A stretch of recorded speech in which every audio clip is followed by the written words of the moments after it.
সকাল সকাল স্নান টান হয়ে গেছে। আর এতক্ষণে তোমরা টাইটেল দেখে বুঝতেই পেরেছো আজকের ভিডিওটা একটু অন্যরকম হতে চলেছে।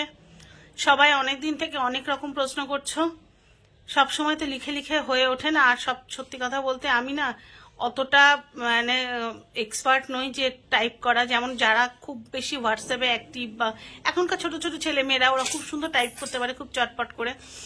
এক তো আমার চোখের সমস্যা আছে, আর দুই এক হাত দিয়ে বাঁ হাতটা তো এখন প্রায় ইনঅ্যাক্টিভ হয়ে গেছে, অতটা টাইপ করে লিখতে পারি না। তাই মানে ছোট ছোট হয়তো রিপ্লাই দিই তোমাদের। তো কিছু কিছু জিনিস আছে যেগুলোকে একটু ডিটেলসে না বললে ঠিক বলা যায় না।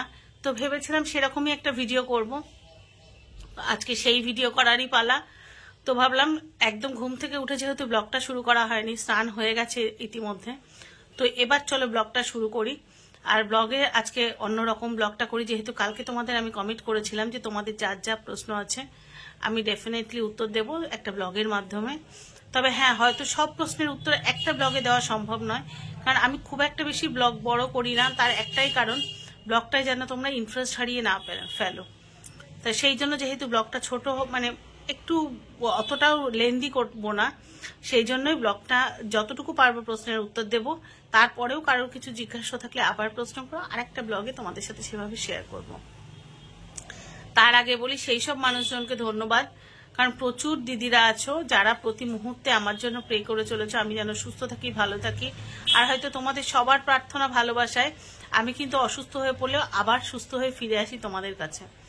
অসুস্থতার সময় ব্লগ দেই না, তার কারণ বুঝতেই পারছো সোশ্যাল মিডিয়া জুড়ে এখন যা চলছে, অসুস্থতাকে কেন্দ্র করে আমি ব্লগ দিতে চাইছি না। তবে হ্যাঁ, যেহেতু ডেইলি লাইফস্টাইল ব্লগ করি, কিছুটা আপডেট তো তোমাদেরকে দিতেই হয়। আর আমার ব্লগের ধরনটা যা এক একজনের ব্লগের এক এক রকম আছে। তো আমি 6 বছরের পেশেন্ট, আমি চাইলেও আমার লাইফস্টাইল ব্লগে আমি আমার রোগটাকে অ্যাভয়েড করতে পারবো না, চাইলেও পারবো না, কারণ এটা আমার জীবনের সব থেকে বড় অংশ হয়ে গেছে এখন।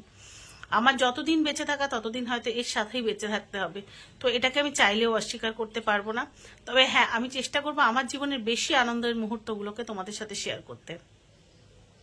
তো সেরকম ব্লগ করারই আমি চেষ্টা করি। খুব বেশি অসুস্থ হয়ে গেলে সেগুলোকে আমি করি না, শুধু আপডেট দেই মাত্র তোমাদেরকে। তো এই কারণ এমন প্রচুর দিদি আছো যারা সব সময় চিন্তা করো দুদিন ব্লগ না এলেই যে মৌসুমি কেন ব্লগ দাওনি, তুমি কি বেশি অসুস্থ হয়ে পড়েছো। তো সেই জন্য কিছুটা আপডেট আমার দিদিদেরকে দিতেই হবে, কারণ তারা আমার পরিবারের অংশ হয়ে গেছে ইতিমধ্যে। তো আমার পরিবারকে আমি কোনো কিছু তথ্য গোপন রেখে করতে পারবো না। ঠিক যেমন আমার আনন্দগুলোকে শেয়ার করি, আমার খারাপ লাগাগুলোকেও কিছুটা হলেও তাদের মধ্যে আমার চাইলেও মানে না চাইলেও তুলে দিতে হয়, কারণ তারা আমার পরিবারের অংশ। তারা আমাকে এতটাই ভালোবাসে, এতটাই সাপোর্ট করে। তো সেই আর এই যে কালকে আমার ছোট্ট আপডেট ছিল, কিন্তু আপডেটেও তোমরা আমার চোখ মুখ দেখে বুঝতে পেরেছো আমি এখন অনেকটাই ফ্রেশ আছি, অনেকটাই ভালো আছি। তো প্রত্যেকের প্রার্থনা, প্রত্যেকের ভালোবাসায় আমি আবার একটু হলেও সুস্থ হয়েছি। তবে একটা কথা ভীষণভাবে সত্যি, আমি কিন্তু ততটাও অসুস্থ নই যতটা মাঝখানে খুব হয়েছিলাম। এখন কিরকম হচ্ছে, যেদিনকে আমার অনেকটা গেইন হয়ে যাচ্ছে, শ্বাসকষ্ট হচ্ছে, তার জন্য আমার শরীরে কষ্ট হচ্ছে, চোখ মুখ ফুলে যাচ্ছে, তো স্বাভাবিকভাবে তার একটা কষ্ট তো হবেই। আর এই দিনকে বেশি অসুস্থ হয়ে পড়েছিলাম, সেটা হচ্ছে হসপিটালে ভুলের কারণে। আমি আজও জানতে পারলাম না যে আমাকে সেদিনকে ওরা কি ভুল ট্রিটমেন্ট করেছিল। আমি শুধু এটুকু জানতে পেরেছি যে আমার আগে যে পেশেন্টের ট্রিটমেন্ট চলছিল, সেই ট্রিটমেন্ট চলাকালীন আমার ট্রিটমেন্ট মানে আমার ডায়ালিসিস শুরু হয়েছিল। মানে সেই মেশিনটাকে রিসেট না মেরে ওই পুরনো সেটিংসে আমার ডায়ালিসিস শুরু হয়েছিল। কিন্তু সেটা কি, সেটা দেখো আমরা তো টেকনিক্যাল লোক নই, আমি বুঝবো না, তাই আমি বলতেও পারবো না যে সেটা কি শুরু হয়েছিল। আমার অনেকে, আমার কিছু জেঠিমা কাকিমারা, কিছু দিদিরা সবাই বলেছে যে এটা হসপিটালে এত বড় মারাত্মক ভুলটা কি করে হয়, যেটা একটা জীবনের ব্যাপার।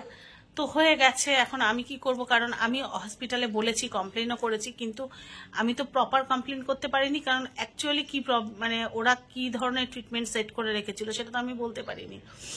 তো আর অনেকেই বলেছে যে এটা হসপিটালে গাফিলতি, এর চার্জটা তুলে নেবে। তো এখন কার কাছ থেকে চার্জ তুলবো? যে ভুল করেছে সে একজন টেকনিশিয়ান, সে একজন পেড স্টাফ। আর সাধারণ নার্সিংহোমে একটা স্টাফের কত মাইনে হয় সেটুকু আমরা খুব ভালো করে জানি। আর এক একটা ডায়ালিসিসে কত খরচ হয় আমি ডাইরেক্ট না বললেও এখানে অনেক অনেক মানুষ এই মুহূর্তে আছেন যারা মানে যাদের পরিবারে হয়তো কেউ না কেউ আছেন, খুব ভালো করে জানেন এটা কতটা কস্টলি চিকিৎসা। তো একটা সাধারণ পেড স্টাফের কাছ দিয়ে একটা জোর করে তুলে যে হসপিটালে আমায় সারা বছর ডায়ালিসিস নিয়ে বেঁচে থাকতে হবে, তাদের সাথে শুধু শুধু যুদ্ধ করেই বা কী করবো? এত টাকা আমার পেছনে লাখ লাখ টাকা খরচ করতে পারছে আমার পরিবার, আর একটা এক্সট্রা ডায়ালিসিসের টাকা না হয় গেলই। শুধু তাদেরকে এইটুকু বলেছি যে একটা মানুষের জীবন নিয়ে খেলা করো না।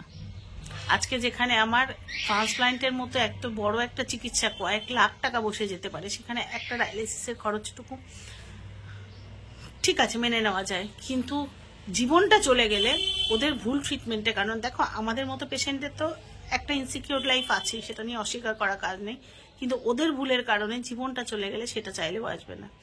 আর সেইটার জন্য তোমাদের দাদা খুব রেগে গেছিল, সেটা নিয়ে একটু চিৎকারও করেছিল যে জীবন চলে গেলে আমার পরিবারের যে ক্ষতি হতো সেটা কি তোমরা রিকভার করতে পারতে? তো সেই মানুষটাকে আমি ঠান্ডা করে বাড়ি এনেছি। যাই হোক, এখন আমি ভালো আছি, আর সেটা আমার দিদিরা, আমার যেখানে বয়োজ্যেষ্ঠ কাকিমা জেঠিমারা আছেন, এবং এমনও আমি কমেন্টস পেয়েছি যে তোমার শরীর খারাপটা আমার কাছে আসুক, তুমি সুস্থ হয়ে ওঠো মা, এরকম করেও বলেছেন। মানে তারা নিজেদেরকে মা কাকিমা বলে আমাকে মানে আমাকে মেয়ে বলে গ্রহণ করে এত বড় কমেন্টস করেছেন। এটা যে কত বড় পাওনা সেটা মনে হয় আমি সোশ্যাল মিডিয়ায় না এলে জানতে পারতাম না। তো চলো এখন সোজা আগে ঠাকুর ঘরে যাই, আর সেখান থেকে তোমাদের সাথে গল্পটা শুরু করি। ঠাকুর ঘরে গিয়ে চলো আবার দেখা হচ্ছে। আচ্ছা, শুরু যখন করবোই সবার কমেন্টস পড়া, তার আগে একটু বলে নিই। প্রথমেই থ্যাংক ইউ জানাই সোমাশ্রীদি, দিলারাদি আর নাহিদ জামানদি। এই তিনজনে এখনো পর্যন্ত 100-র উপরে কমেন্টস করেছো, 100 প্লাস কমেন্টস। তার মানে অলমোস্ট প্রতিটা ভিডিওতেই আমি এই দিদিদের কমেন্ট সবসময় পাচ্ছি। তোমরা সবসময় যে পাশে আছো সেটা আমি অনেক আগে থেকেই জানি, কিন্তু এখনো অবধি সব থেকে বেশি কমেন্টস করেছো আমার এই 3 দিদি।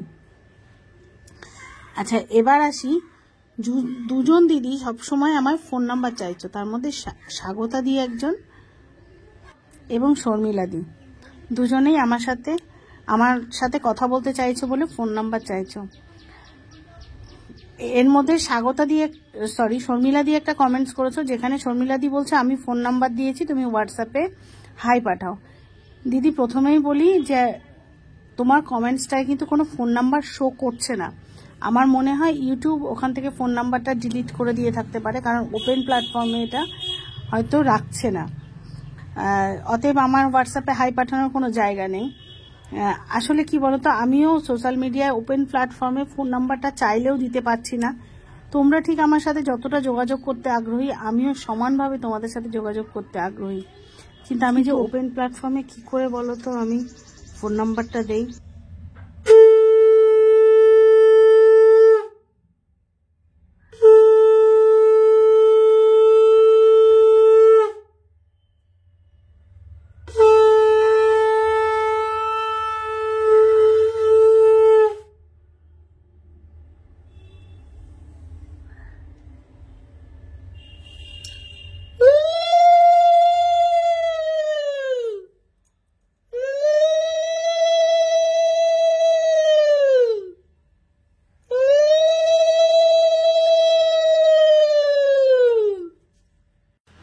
গুড মর্নিং এভরিওয়ান, মৌসুমী লাইফস্টাইলে আরো একটি ব্লগে তোমাদের স্বাগত। আর সকালবেলা ঠাকুর ঘর দিয়ে আমি আমার ব্লগটা স্টার্ট করেছি। আর হ্যাঁ, এখন পুজো হয়ে গেছে, আমি বসে আছি, কারণ ঠাকুর ঘরটা পরিষ্কার করে আমি তারপরে নিচে নামবো। কারণ আমি ঠাকুরকে দিয়ে সেই সমস্ত এঁটো বাসনগুলো মাজি, মেজে ঠাকুর ঘরটা মুছি, তারপরে নিচে নামি। আর হ্যাঁ, নিচে নেমে যাওয়াই যায়, আবার 10 মিনিট পরে ফিরে এসে করা যায়। আমি পেছন ঘুরে বসে থাকি, তার একটাই কারণ সামনে ঘুরে তো থাকতে নেই। পেছনটা ঘুরে বসে থাকলাম খানিকক্ষণ, একটু ছাদে গেলাম, এই করে টাইম করি। কারণ আমি একবার নিচে নামলে আমার যত না অন্য কিছু কাজে কষ্ট হয়, তার থেকে অনেক বেশি ওঠানামায় কষ্ট হয়। সিঁড়ি ভেঙে ওঠানামা করতে আমার খুব ব্রিথিং কষ্ট হয়, সেই জন্য আমি নিচে আর নামি না। তো ঠাকুর ঘরটা চলো পরিষ্কার করে নিই, খানিকক্ষণ বসে ঠাকুর ঘরটা পরিষ্কার করে নেবো, নিয়ে তারপরে নিচে নামবো একেবারে। আর হ্যাঁ, কালকে তো তোমাদের আলাদা করে কোনো ব্লগ দিতে পারিনি, জাস্ট ছোট্ট একটা আপডেট দিয়েছিলাম। আর আমার তো জানো এখন ভালো তখন খারাপ করে, যাই হোক এই মুহূর্তে ঠিক আছি বলতেও আজকাল অবশ্য ভয় করে। এই মুহূর্তে ঠিক থাকবো, হয়তো 8 ঘন্টা বাদে শরীর খারাপ হয়ে যাবে। যাই হোক, টিল নাও আমি ঠিক আছি, এবং চোখ মুখ ফোলাটাও কমেছে। আমার থেকে তোমরা আমার বেশি ভালো বোঝো, কারণ দেখো চোখ মুখ ফোলাটা নেই অলমোস্ট। তো যাই হোক, চোখ মুখ ফোলা থাকলেই তোমরা বুঝতে পারো। আমি জানি না কেন আজকাল হঠাৎ ভীষণ চোখ মুখ ফুলছে, যখন কষ্টটা হচ্ছে বাড়ছে চোখ মুখটা ফুলছে, আবার কষ্টটা কমে গেলে চোখ মুখ ফোলাটাও অটোমেটিক্যালি কমে যাচ্ছে। তো যাই হোক, ও চোখ মুখ ফোলাটা কমেছে মানে ডেফিনেটলি আমার কষ্টটা কমেছে, তোমরা বুঝতেই পারছো। তবে হ্যাঁ, বাঁ হাতে আমি কিচ্ছু কাজ করতে পারছি না। স্নানে গিয়েছিলাম, সামান্য গামছাটা, আমি তো তোমরা জানো যেহেতু ওই স্পাঞ্জটা খুব ভালো করে করে মাথায় ভিজা গামছাটা দিয়ে, যাতে খুব ভালো করে স্নান করতে পারি না, তো এখনো তো পাম্প কাটটা আছে, তো ভিজা গামছাটা মাথার উপরে চাপিয়ে রাখি, যাতে, কারণ ডাইরেক্ট তো মাথা দিয়ে জল ঢালতে পারি না, শরীরটা যাতে ঠান্ডা থাকে। তো ওই গামছাটা নিংড়াতে গিয়ে, খুব নরম ছোট্ট একটা গামছা, আমার হাতে এত যন্ত্রণা শুরু হয়েছে যে জামা দুটো আমি ভিজিয়েছি কিন্তু নিংড়াতে পারিনি। মানে যে নাইটি দুটো ধরো মানে কালকের একটা রাত্রে আর সকালে বাসি নাইটি খুলে যে নাইটিটা পড়েছে, দুটো নাইটি একসাথে, মানে সকালে একসাথে ধুইনি, জেনারেলি স্নানবেলায় একসাথেই দুটো ধুই, ওই দুটো ভিজিয়েছি কিন্তু নিংড়ানোর সাহস পেলাম না। মামকে বলে এলাম, মাম তো চিৎকার করছে, কেন তুমি এটা গামছাটা নিংড়াতে গেলে, আমি করে দিতাম। তো যাই হোক, ওই নাইটি দুটো মাম ধুয়ে মেলে দেবে, আমি জলে ভিজিয়ে দিয়েছি। তো এই যাই হোক, বাহাতটা কষ্ট হচ্ছে, বাট টিল আমি শারীরিকভাবে ঠিক আছি, খুব বেশি মুভমেন্ট করতে না পারলেও আমি ঠিক আছি। তো চলো, অনেকক্ষণ কথা বলে ফেলেছি, এবার চটপট ঠাকুরটা নামিয়ে নিই, নামিয়ে ঠাকুরের ঘর মুছে ঠাকুরের বাসন মেজে তারপর নিচে যাচ্ছি। চলো, নিচে গিয়ে কথা হচ্ছে। তো নিচে নেমে এসেছি আমি আর মিঠি, এবার একটুখানি ক্রিম মাখতে মাখতে তোমাদের সাথে গল্প শুরু করি। সংঘমিত্রে দেখো মাম একটু টিপ পরিয়ে দিল। তো যাই হোক, সংঘমিত্রা লিখেছ পিসিও অথবা অ্যাসিডিটি থেকে কিডনি খারাপ হয় কিনা তুমি জানতে চেয়েছো। দেখো, আমি এটুকু বলতে পারি, আমি আমার নিজস্ব এক্সপিরিয়েন্স দিয়ে বলতে পারি, আমার ক্ষেত্রে যেটা হয়েছে হাই প্রেশার থেকে খারাপ হয়েছে, এবং যেহেতু হসপিটালে প্রতিনিয়ত যাচ্ছি, বেশিরভাগ পেশেন্টদের দেখেছি হাই প্রেশার থেকে নষ্ট হয়েছে। কারো কারো ক্ষেত্রে সিস্ট থেকে, কিডনিতে সিস্ট হয়েছে, সেখান থেকে কিডনি ফেলিয়ার হয়েছে। অ্যাসিডিটি থেকে বা পিসিও থেকে আমি দেখিনি, আমার জানা নেই, সেগুলো ডক্টর ভালো বলতে পারবেন। তবে ডেফিনেটলি আমরা যারা পেশেন্ট আছি, আমাদের বেশিরভাগ সবারই অ্যাসিডিটির প্রবলেম আছে। এবং আমার আইডেন্টিফাই হওয়ার আগে আমার ক্ষেত্রে যেটা হয়েছে, আমার খিদে হতো না, আমার মনে হতো গলা অবধি খাবার আটকে রয়েছে, এরকম একটা পরিস্থিতির মধ্যে দিয়ে আমি গেছি। তো এটা আমার নিজস্ব এক্সপিরিয়েন্স, এবং অন্যান্য পেশেন্টদের সাথে কথা বলার অভিজ্ঞতাটুকু জানালাম, বাকিটুকু খুব ভালো বলতে পারবেন কোনো ডক্টর। আচ্ছা, তোমরা দেখতেই পাচ্ছ রান্না চাপিয়ে দিয়েছি, কারণ রান্নাটা তো করতেই হবে, দুপুরে তো খাওয়া দাওয়ার প্রয়োজন। তো আজকে দাদা নিয়ে এসেছে বেলে মাছ, তো বেলে মাছ রান্না করব, তার জন্য আমি একটু সর্ষে পোস্ত বেটে নিচ্ছি, আর সঙ্গে আমার গাছের এই ছোট ছোট কাঁচা লঙ্কাগুলো কিন্তু আমার গাছের। আর বেলে মাছ ভাজতে বসিয়েছি, চলো ভাজতে ভাজতে আবার তোমাদের সাথে গল্পে ফেরত আসি। নীলাঞ্জনা নিয়োগী আর তন্দ্রা মুখার্জি, এই দুজন দিদি লিখেছেন যে ডক্টর প্রতিম সেনগুপ্তর ভিডিওগুলো দেখতে, ওখান থেকে আমি অনেক ইনফরমেটিভ ভিডিও পাবো, অনেক ইনফরমেশনও পেয়ে যাব।